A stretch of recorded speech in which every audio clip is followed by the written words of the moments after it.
प्यारे दोस्तों, आज हम आपको एक शहजादी और 3 आदमियों का वाकया सुनाने वाले हैं। जब 3 आदमियों ने शहजादी के साथ गलत काम करना चाहा, तो फिर क्या हुआ? यह बहुत ही दिलचस्प कहानी है।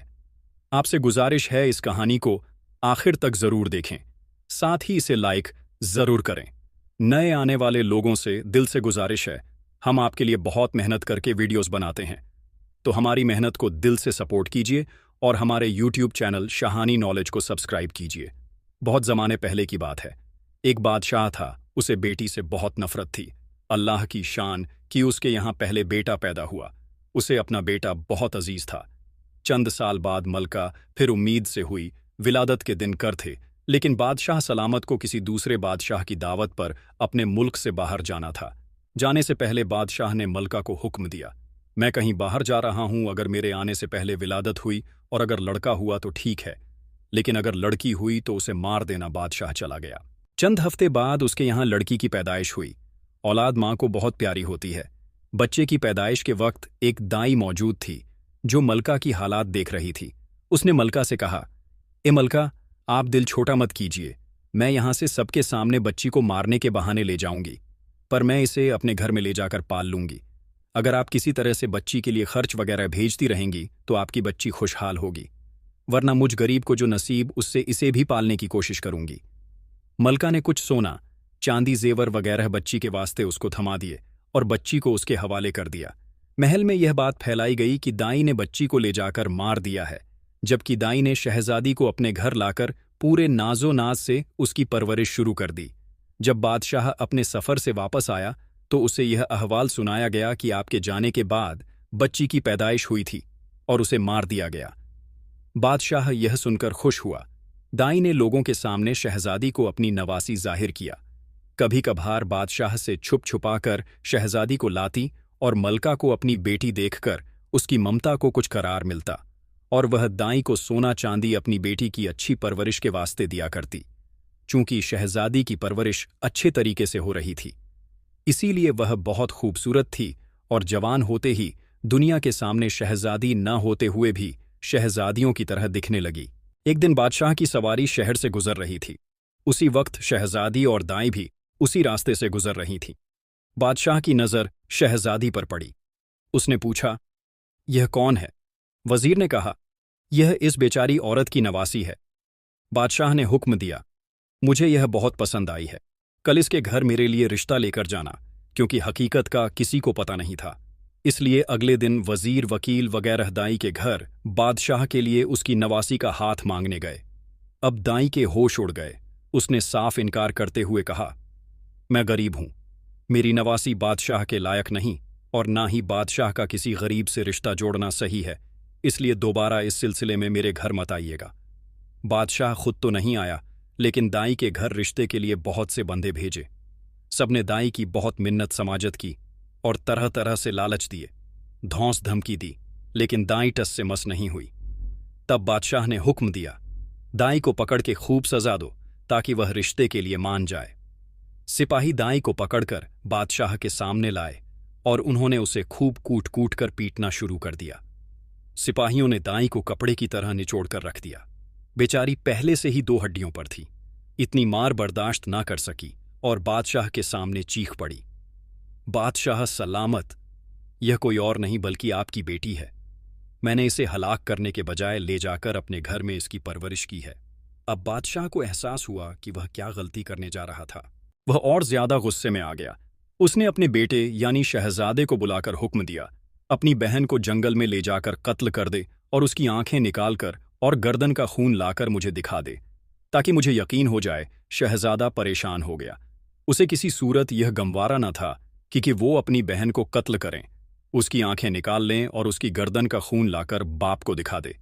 लेकिन उसे पता था कि बादशाह हर सूरत अपनी बेटी को हलाक करना चाहता है। अगर उसने इसे कत्ल न किया तो बादशाह दोनों को हलाक कर देगा। मजबूर होकर अपनी बहन को साथ लेकर जंगल की तरफ चल पड़ा। जब दोनों जंगल पहुंच गए तो भाई की मोहब्बत बहन के लिए जोश में आ गई। उसने बहन से कहा, मैं किसी सूरत तुम्हें अपने हाथों से कत्ल नहीं कर सकता, मैं तुम्हें यहीं छोड़ देता हूं। आगे तुम्हारी जिंदगी है, तुम्हें दरिंदे खा जाए या तुम बचकर कहीं और निकल जाओ। लेकिन बहन ने भाई का हाथ पकड़कर कहा, नहीं भाई, तुम मुझे कत्ल कर दो, मेरी आंखें और खून ले जाकर बाप को दिखा दो, नहीं तो वह तुम्हें मार देगा, जो मुझे किसी सूरत गवारा नहीं। दोनों भाई बहन एक दूसरे के गले लगकर रो पड़े। आखिर किसी तरह भाई ने बहन को मना लिया। शहजादी आंसू बहाती हुई घने जंगल की तरफ जाने लगी। आखिरी बार पलटकर भाई को देखा और जंगल में घुस गई। इसके बाद शहजादे ने इधर उधर से ढूंढकर एक हिरण का शिकार किया। उसकी गर्दन का खून निकाला और आंखें निकालकर ले जाकर बादशाह को दिखा दी। बादशाह को जब यकीन हो गया कि आंखों का रंग एक ही है, तब उसे तसल्ली हुई। मलका ने किसी तरह शहजादे को बुलाकर उससे बेटी के मुताल्लिक पूछा। शहजादे ने मां के सामने सारा हाल बयान कर दिया। मलका ने मुंह आसमान की तरफ करके हाथ ऊपर उठाए और बेटी के लिए दुआ मांगी। ए अल्लाह, तू मेरी बेटी की हिफाजत कर, उसे अपनी अमान में रख और उसे किसी अच्छी जगह पार लगा दे। अब आगे शहजादी का किस्सा सुनिए। शहजादी जंगल में रहने लगी और भूख मिटाने के लिए जंगली फल फूल बूटे खाकर अपना वक्त गुजारने लगी। इस दौरान बहुत सा वक्त गुजर गया। झाड़ियों कांटों से उलझ कर उसके कपड़े खराब हो गए।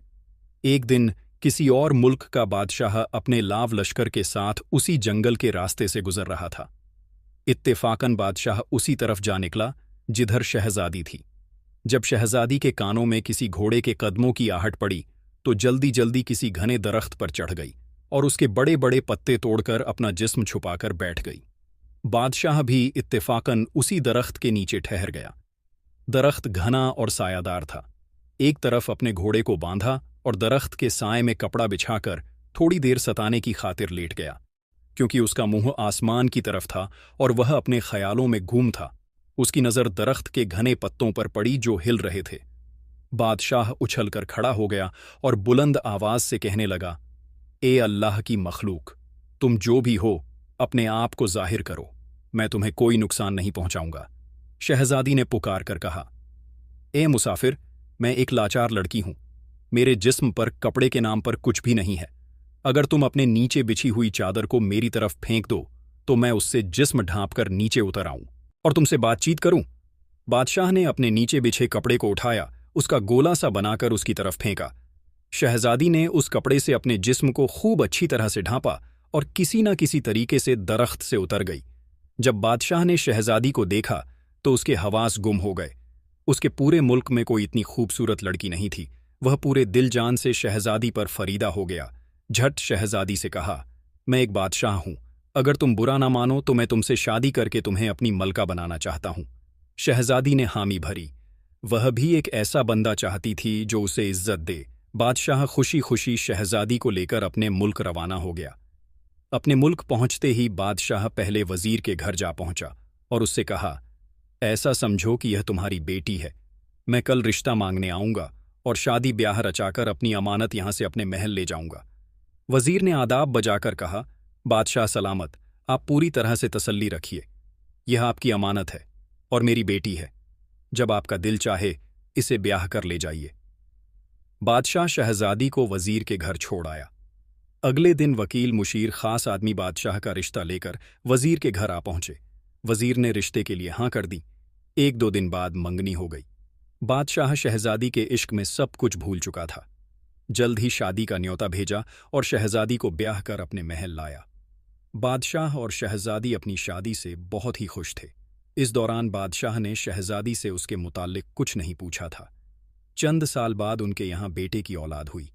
बादशाह बहुत खुश था। उसने शहजादी से, जो अब मलका बन गई थी, पूछा, अब जबकि अल्लाह ने हम दोनों को औलादे नरीना से नवाजा है, तुम अब एक बेटे की मां बन गई हो, अब मुझे बताओ कि तुम कौन हो, किसकी बेटी हो और किस जगह से तुम्हारा ताल्लुक है। शहजादी ने किसी तरीके से बादशाह को टाल दिया। साल गुजरते चले गए। बादशाह के यहां दूसरे बेटे की पैदाइश हुई। बादशाह ने दोबारा शहजादी से वही सवाल दोहराया। शहजादी ने फिर बादशाह को टाल दिया। आखिरकार उनके यहां जब तीसरे बेटे की औलाद हुई तो इस मौके पर बादशाह ने शहजादी की हकीकत मालूम करने के लिए बहुत दबाव डाला। आखिरकार शहजादी मान गई और बादशाह को हकीकत बताई। मैं फला मुल्क के बादशाह की बेटी हूं। बादशाह को बेटियों से नफरत थी। उसने मुझे मारने का हुक्म दिया, लेकिन दाई ने मुझे बचाकर अपने घर में परवरिश की। बादशाह ने फिर मुझे देखा और अपने भाई के हवाले करके कत्ल करने का हुक्म दिया। मैं इस तरह जंगल में ख्वार जिंदगी गुजारने लगी। वहीं तुमने मुझे देखा, मुझे अपने साथ लेकर आए। बादशाह ने जब शहजादी की दुख भरी कहानी सुनी तो उससे कहा, अपने आप को तैयार करो, मैं तुम्हें तुम्हारे बाप के घर ले जाऊंगा। शहजादी ने बहुत मिन्नत समाजत की, मुझे मेरे जालिम बाप के सामने मत लाओ, वह मुझे कत्ल कर देगा। लेकिन बादशाह नहीं माना। आखिरकार वह मजबूर होकर अपने माँ बाप के घर यानी मायके जाने के लिए तैयार हो गई। बादशाह ने पूरे जाह जलाल के साथ एक बड़े लश्कर के साथ शहजादी और तीनों बेटों को भेजा, लेकिन खुद कुछ जरूरी कामों की वजह से रुक गया।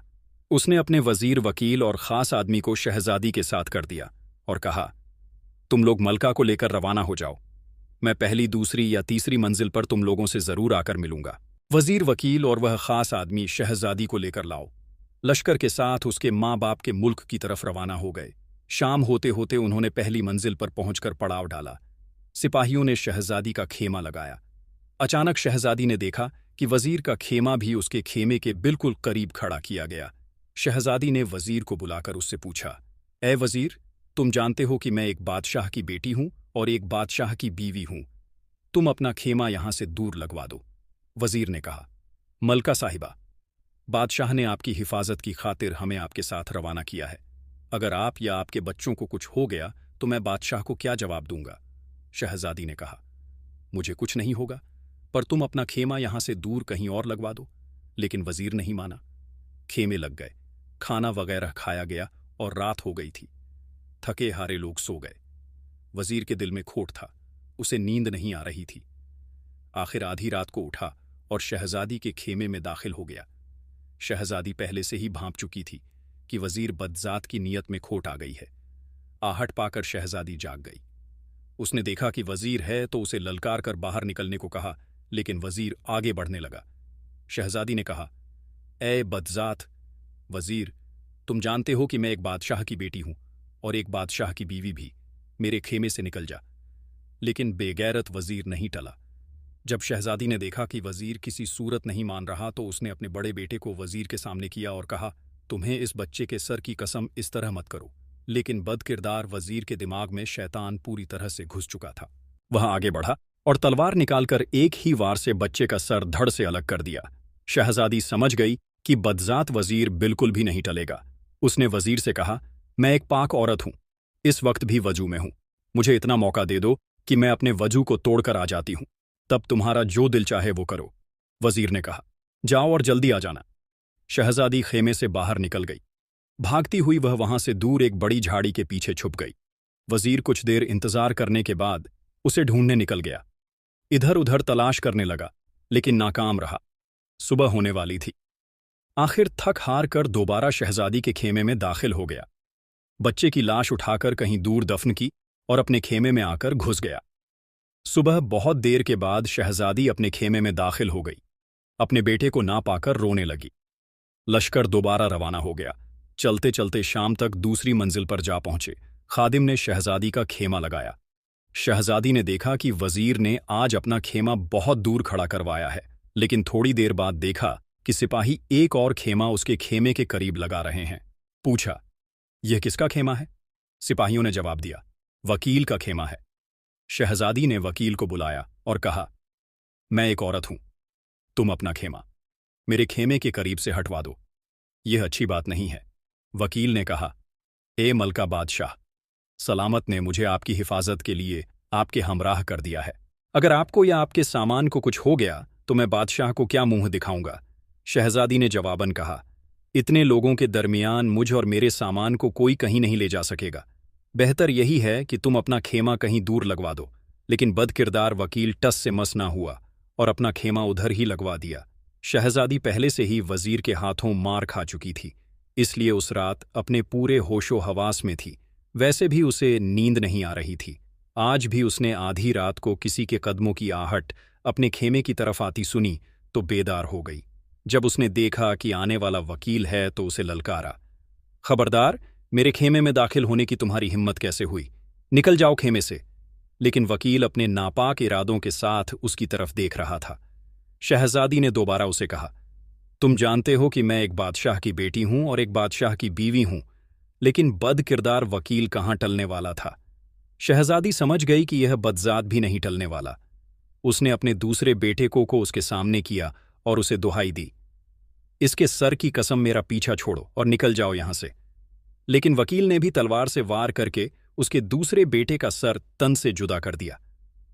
शहजादी ने बेचारेगी से कहा, अगर तुम अपने नापाक इरादों से नहीं टलने वाले तो मुझे मौका दे दो, क्योंकि मैं पाक और साफ और वजू से हूं। मुझे कुछ वक्त दे, इसके बाद जो तुम्हारा दिल चाहे करो। वकील ने उसे जाने दिया। शहजादी खेमे से निकल गई। आज भी शहजादी में जितनी हिम्मत थी निकल भागी, और जहां तक उसके कदमों ने साथ दिया, भागी आखिरकार थक हार कर एक बड़ी झाड़ी के पीछे जाकर छुप गई। वकील ने जब देखा कि शहजादी अभी तक नहीं आई तो उसके पीछे निकल पड़ा। इधर उधर भाग दौड़कर उसे बहुत ढूंढने की कोशिश की, लेकिन नाकाम रहा। अब उसे डर लगने लगा कि बच्चा भी जान से गया और शहजादी भी भाग निकली। अगर किसी ने बादशाह को खबर दी तो वह मुझे खोलते हुए तेल में डाल देगा। वकील जल्दी जल्दी वापस आया, मरे हुए बच्चे को उठाकर कहीं दूर दफन कर दिया और अपने खेमे में जाकर सो गया। जब सुबह हुई तो शहजादी आहिस्ता आहिस्ता अपने खेमे में दाखिल हो गई। देखा कि दूसरे बेटे की लाश भी नहीं पाई। समझ गई कि बदकिरदार वकील ने उसे ठिकाने लगा दिया। बेचारी किस पर एतबार करती, इसीलिए चुप रही। लश्कर फिर शहजादी के बाप बादशाह के मुल्क की तरफ रवाना हो गया। आज शहजादी अकेली एक बेटे के साथ गमों का अंबार लिए ऊंट पर सवार थी। जब तीसरी मंजिल पर पड़ाव डाला गया तो आज वजीर और वकील ने अपने खेमे शहजादी के खेमे से बहुत दूर खड़े करवा दिए थे।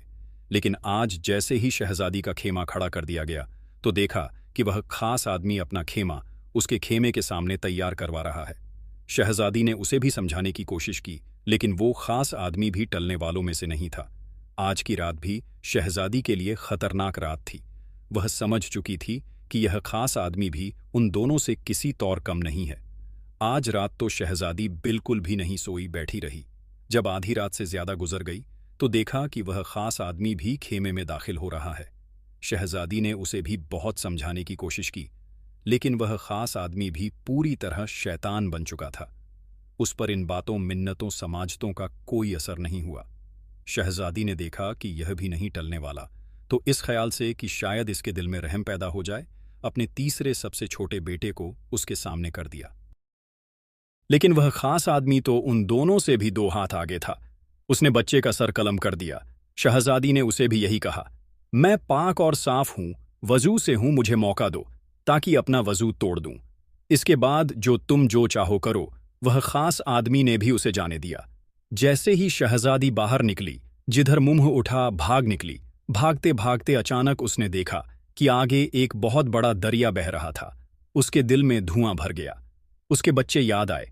उसका दिल खून के आंसू रो रहा था और वह सोच रही थी कि अगर बादशाह ने पूछा कि बच्चे किधर हैं तो मैं उसे क्या जवाब दूंगी। इससे बेहतर है कि मैं खुद को इस दरिया के हवाले कर दूं। यह फैसला करके उसने दरिया में छलांग लगा दी। दरिया उसे चक्कर देकर कहीं का कहीं पहुंचा के दूसरी तरफ निकाल ले गया। दूसरी तरफ 6 गरीब भाई, जो कि भाई थे, अपने कपड़े दरिया पर धोने के लिए लाए थे। जब देखा कि दरिया में कोई औरत बहती हुई आ रही है तो पकड़कर बाहर निकाल लाए। अब शहजादी के पैरों तले से जमीन निकल गई। उसके होशो हवास जवाब दे गए कि कहाँ वह तीनों बदजात और बदकिरदार उनसे अपनी इज्जत बचाकर भाग निकली तो इन 6 गरीबों के हत्थे चढ़ गई। गरीब भाइयों में से हर एक यही कह रहा था कि यह मेरी है। आखिर सलाह यही ठहरी कि इसे बाप के पास ले जाएंगे। वह जिसको कहे यह औरत उसी की है। वह शहजादी को अपने बाप के पास ले गए। उनका बाप एक अक्लमंद इंसान था। देखते ही समझ गया कि यह किसी अमीर घराने की औरत है।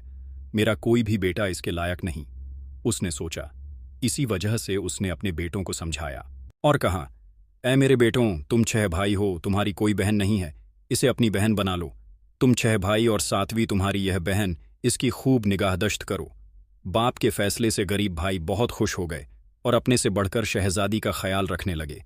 उधर जब बादशाह चौथे दिन आकर लश्कर से मिला तो देखा कि वजीर, वकील और वह खास आदमी उससे कतरा रहे थे। उसके सामने शर्मसार से खड़े थे। पूछा, मेरी बीवी और बच्चे कहाँ हैं? तीनों ने एक जुबान होकर कहा, मलका तो एक डायन थी, तीनों बच्चों को मारकर खा गई और खुद भाग निकली। बादशाह हैरान और परेशान हो गया। यह क्या बात हो गई? वह उन तीनों पर शक में पड़ गया, लेकिन कहा, बाद में देखते हैं, अभी जिस तरफ जा रहे हैं वहां जाकर फैसला करेंगे कि आगे क्या करना है। उधर शहजादी गरीब भाइयों की बहन बनकर रहने लगी। उसे इधर उधर से सुनगुन मिल गई और वह समझ गई कि वह अपने बाप बादशाह के मुल्क में पहुंच गई है। उसे पता था कि उसके बाप को किस्सा कहानियां सुनने का बहुत शौक है। उसने अपने गरीब भाइयों से कहा, जाके बादशाह को बता दो कि हमारी बहन एक किस्सा गो है, यानी कहानियां सुनाती हैं क्या, वह उसे शाही किस्सा गो के तौर पर नौकरी दे देगा या नहीं। गरीब भाइयों ने बादशाह के दरबार तक रसाई हासिल करके उसको सब कुछ बताया। बादशाह ने उन्हें इजाजत दे दी और कहा, अगर उसके किस्से पसंद आए तो वह उसे नौकरी पर रख देंगे। शाम को गरीब भाई शहजादी को लेकर बादशाह के दरबार में हाजिर हुए। शहजादी नकाब में थी और दरमियान में भी पर्दा लगा हुआ था। उसने बादशाह के लिए एक किस्सा सुनाया जो बादशाह को बहुत पसंद आया। उसने खुश होकर गरीब भाइयों को बहुत सा इनामो इकराम दिया। गरीब भाई इनामो इकराम लेकर बहन के साथ वापस घर आए। वह पहले ही भीख मांगने से बेजार थे, इसलिए बहुत खुश थे। शहजादी हर रात आकर बादशाह को एक नया किस्सा सुनाती और इनामो इकराम पाकर वापस अपने गरीब भाइयों के साथ घर लौट आती। गरीब भाइयों की जान भी भीख मांगने से छूट गई। एक रात जब वह आई तो देखा कि आज तो उसका शौहर, बादशाह, वजीर, वकील और वह खास आदमी वगैरह भी उसके बाप बादशाह के साथ बैठे हुए हैं। शहजादी ने सोचा, आज तो किस्सा मजा करेगा। शहजादी आज भी हर रोज की तरह नकाब में थी। पर्दे के दूसरी तरफ आकर अपनी जगह पर बैठ गई और अपने बाप बादशाह से कहा, बादशाह सलामत, आज मैं एक बहुत खास दास्तान सुनाने वाली हूं। अगर किसी को कोई हाजिर दरपेश है तो अभी से उठकर पेशाब वगैरह कर ले। दास्तान के दरमियान किसी को उठने की इजाजत नहीं है। अगर कोई उठ गया तो मैं दास्तान सुनाना बंद कर दूंगी और आइंदा के लिए भी कोई किस्सा सुनाने नहीं आऊंगी। बादशाह ने सबको हुक्म दिया। सबने इकरार किया कि वह दास्तान के दरमियान नहीं उठेंगे। शहजादी ने दास्तान सुनाना शुरू की। एक जालिम बादशाह था। उसे अपने घर में बेटी की पैदाइश पसंद नहीं थी। जब उसके घर में लड़की पैदा हुई तो उसने अपनी बीवी को मारने का हुक्म दिया। बीवी ने दाई के जरिए अपनी बेटी बचाकर उसकी परवरिश की। एक दिन उस लड़की पर बादशाह की नजर पड़ी जो अब जवान हो गई थी। बादशाह ने उस बूढ़ी दाई के घर अपने लिए रिश्ता भेजा, लेकिन दाई ने तस्लीम नहीं किया। बादशाह ने उस पर जुल्मों सितम ढाए। तब दाई ने बताया कि वह लड़की उसी बादशाह की बेटी है। बादशाह हैरान हुआ, यह तो मेरा किस्सा है जो यह लड़की सुना रही है। बादशाह ने बहुत से हीरे जवाहरात शहजादी की तरफ फेंक कर कहा, दास्तान को बंद मत करना। शहजादी ने हीरे जवाहरात गरीब भाइयों की तरफ फेंक दिए, जो उसे पाकर बहुत खुश हुए। शहजादी ने दास्तान जारी रखते हुए कहा, बादशाह ने अपनी बेटी को अपने बेटे के हवाले करके कहा कि उसे जंगल में ले जाकर कत्ल कर दे और उसकी आंखें और खून निकालकर उसे दिखा दे। लेकिन भाई को अपने हाथों से बहन को कत्ल करना गवारा ना हुआ और अपनी बहन को जंगल में छोड़कर वापस आया। जंगल में वह लड़की बहुत अरसा रोती रही, यहां तक कि उसके जिस्म पर उसका लिबास तार तार होकर गिर गया और वह जंगल बेआबान में बेलिबास वक्त गुजारने लगी। शहजादे को भी एहसास हुआ कि यह तो मेरी बहन का किस्सा है।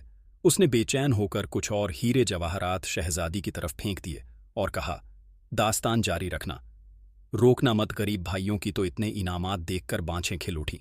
शहजादी ने कहा कि एक दिन एक बादशाह का गुजर उसी जंगल से हुआ। लड़की को देखा और उसे अपने साथ अपने मुल्क ले जाकर उससे ब्याह रचाया। शहजादी का शौहर बादशाह, जो पहले बड़ी दिलचस्पी से दास्तान सुन रहा था, चौंक पड़ा। यह तो मेरा और मेरी बीवी का किस्सा लग रहा है। उसने भी बहुत से हीरे जवाहरात निकालकर शहजादी की तरफ फेंक दिए और कहा, दास्तान आखिर तक सुनाना मुझे, इस दास्तान को पूरा सुनना है। गरीब भाइयों के तो पैर खुशी से जमीन पर नहीं पड़ रहे थे, क्योंकि उन्हें इतने इनामात जो मिले। शहजादी ने दास्तान जारी रखी। उसने कहा, बादशाह ने उस लड़की से शादी की। उसे उससे 3 बेटे हुए। एक दिन बादशाह ने उसे उनके 3 बेटों के साथ अपने वजीर, वकील और एक खास आदमी के साथ उसके मायके रवाना किया। अब वजीर, वकील और उस खास आदमी के औसान खता हो गए और वह एक दूसरे की तरफ देखने लगे कि यह तो हमारा किस्सा है। शहजादी ने कहा। पहली मंजिल पर बादशाह का वजीर नापाक इरादे से उसकी तरफ बढ़ा और उसे गलत काम के लिए तंग किया। उसके बड़े बेटे को कत्ल कर दिया, लेकिन लड़की किसी तरह अपनी इज्जत बचाकर भाग निकली। वजीर मिनमिनाया, मुझे बहुत जोर का पेशाब लगा है, मैं थोड़ी देर में आता हूं। बादशाह ने उसे डांट दिया, खामोशी से बैठ बदजात कहीं के, इसी वक्त तुम्हें पेशाब आ रहा है। वजीर चुप करके बैठ गया। शहजादी ने कहा, दूसरी मंजिल पर उसी तरह वकील भी अपने नापाक इरादों के साथ लड़की को गलत काम के लिए तंग करने लगा और अपने नापाक इरादे को पूरा करने के लिए उसके दूसरे बेटे को मार दिया। लेकिन लड़की ने यहां भी अपनी इज्जत बचाई और भागकर कहीं छुप गई। अब वकील हकलाया, बादशाह सलामत, मुझे जोर की हाजत पेश आई है, बस मैं यूं गया और यूं आया। बादशाह ने वकील पर आंखें निकाली और कहा, बस कर बदजात, खामोशी से बैठ। जब हकीकत जाहिर हो रही है तो तुम लोगों को हाजत पेश आ रही है। वकील भी खामोशी से बैठ गया। शहजादी ने कहा, तीसरी मंजिल पर बादशाह का खास आदमी भी गलत काम के लिए लड़की को तंग करने लगा और उस जालिम ने उसके तीसरे बेटे का सर कलम किया। लड़की ने फिर अपनी इज्जत बचाई और भागकर एक बड़े दरिया में कूद गई। वह खास आदमी ने भी कोई बहाना बनाने की कोशिश की, लेकिन बादशाह ने उसे भी डांट कर चुप करा दिया। शहजादी ने कहा, दरिया ने लड़की को कहीं दूर ले जाकर दूसरी तरफ फेंक दिया, जहां उसे 6 गरीब भाइयों ने देखा और उसे दरिया से निकाला। अब गरीब भाइयों ने सोचा, हो ना हो यह हमारी बहन का किस्सा है, वह भी चुप साध कर बैठ गए। शहजादी ने कहा, गरीब भाई उस लड़की से शादी के लिए आपस में झगड़ने लगे। झगड़ा जब ज्यादा बढ़ा तो वह उस लड़की को अपने बाप के पास ले गए। उस अक्लमंद बाप ने उस लड़की को उन 6 भाइयों की बहन बना दिया। उसके बाप बादशाह की आंखों से झरझर आंसू बह रहे थे। दोनों बादशाहों ने हीरे जवाहरात के ढेर उनके सामने लगा दिए और कहा, दास्तान को जारी रखो। अब शहजादी कहने लगी, लड़की को किसी तरह पता चला कि यह उसके बाप का मुल्क है। उसे पता था कि उसके बाप को दास्तान सुनने का बहुत शौक है। उसने अपने भाइयों के जरिए बादशाह को कहलवाया, इजाजत हो तो वो आकर उसे दास्तान सुनाए। यहां पहुंचकर उसके बाप बादशाह का दिल चूर चूर हो गया। वह एक दहाड़ मारकर उठ खड़ा हो गया। शहजादी ने भी अपने चेहरे से नकाब उठा दिया तो उसके शौहर और बाप ने भी शहजादी को पहचान लिया। बाप बेटी को और शौहर बीवी को पाकर बेहद खुश हो गए। दोनों ने वजीर, वकील और उस खास आदमी को पकड़ा। उनसे कहा, बोल, कैसी सजा चाहिए, 4 चिड़ी चाबुक या 4 बटोर? यह 2 सख्त सजाओं के नाम हैं। उन्होंने कहा, 4 बटोर। बादशाह ने 12 घोड़े मंगवाए। हर एक के हाथ पैर 4 घोड़ों से चारों सिमत में बंधाकर उन्हें 4 मुखालिफ सिमतों में घोड़ों को दौड़ा दिया, जिनसे उनके जिस्म टुकड़ों में बंट गए। इसी तरह उन बदजात को उनके किए की सजा मिल गई और शहजादी का बाप अपनी बेटी और उसका शौहर अपनी बीवी को पाकर बहुत खुश थे और हंसी खुशी अपनी जिंदगी बसर करने लगे। बाप को भी बड़ी शर्मिंदगी हुई और शौहर को भी इस बात की पशेमानी हुई कि उसको अपने बीवी बच्चों को इस तरह से अकेला नहीं भेजना चाहिए था। तो प्यारे दोस्तों, यह थी हमारी आज की कहानी। हम उम्मीद करते हैं आपको यह कहानी पसंद आई होगी। अगर कहानी पसंद आई हो तो इसे लाइक करें, साथ ही करीबी लोगों के साथ इसे शेयर भी जरूर करें। नए आने वाले लोगों से दिल से गुजारिश है, हमारे YouTube चैनल शहानी नॉलेज को सब्सक्राइब कर लें। मिलते हैं किसी नए वीडियो में। शुक्रिया। अल्लाह हाफिज।